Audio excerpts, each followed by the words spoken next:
Welcome back to Robot Reviews. Today, Mark, we've got Bettinardi's 2 new irons. Right, it's the first time he's really come out with irons. He's done wedges and stuff, totally machined and stuff. But this is a forged iron. Pretty cool technology. There's some tungsten in the toe, obviously, to move the CG to the center. And they've got some ceramic materials, which is done a couple times, but not very often because it's expensive to do and difficult. So that basically hollows the middle out a little bit and makes it more forgiving. So Look, maybe a little feel component there as well? yeah, probably. Yeah, anytime a forged club is going to feel good to begin with, and the ceramic stuff certainly, I've heard it makes a difference in feel. I'm not sure if I can tell the difference, but certainly it's the positive. You know, they're really clean looking clubs. They're not tiny or real big, so they both look pretty good. Yeah, it's a good entry into the market for them. They've been known for like awesome putters over the years, played by some of the greats. Yeah, I've known Bob for probably 30 years or so, way back when we were just starting out. Yeah, it'll be interesting to see how these take off. But let's jump into some numbers. So they've got MB, CB, both at 33 degrees 7 iron. So they're obviously intending them to be blended as a set. Yep, but they totally can be blended, and there's no problem there at all with it, how they look, for sure, and the offset and everything else kind of matches up, so definitely could be blended. I think there'll be a lot of blended sets with these.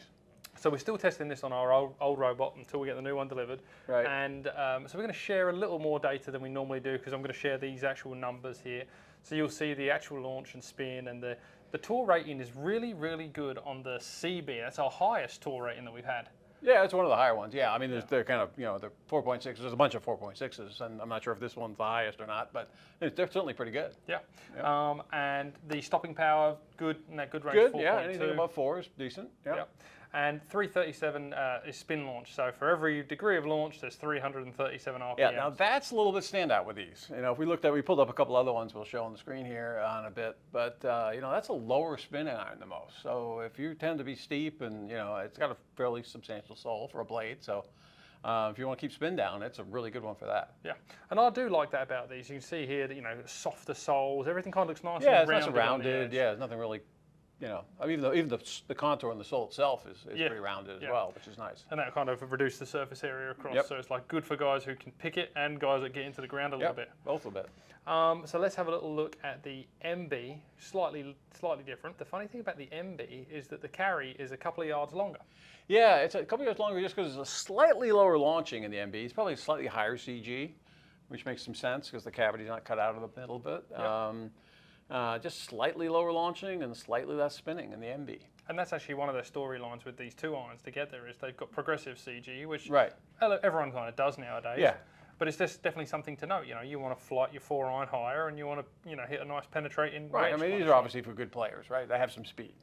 Me at 80 miles an hour with a 6 iron or 7 iron, this is probably not going to be a club I'm going to play. Yeah. But yeah, you've got some more speed and stuff, certainly, and you can kind of blend those two.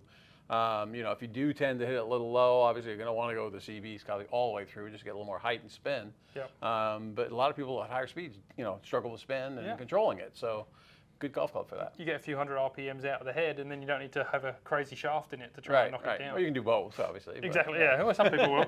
And what I would like to note is that the heel shot in both the MB and the CB, if you look at this here, and obviously we're only a 1/4 inch off center, but it performed so good. Look at the brown dot there on the MB and the brown dot there on the CB.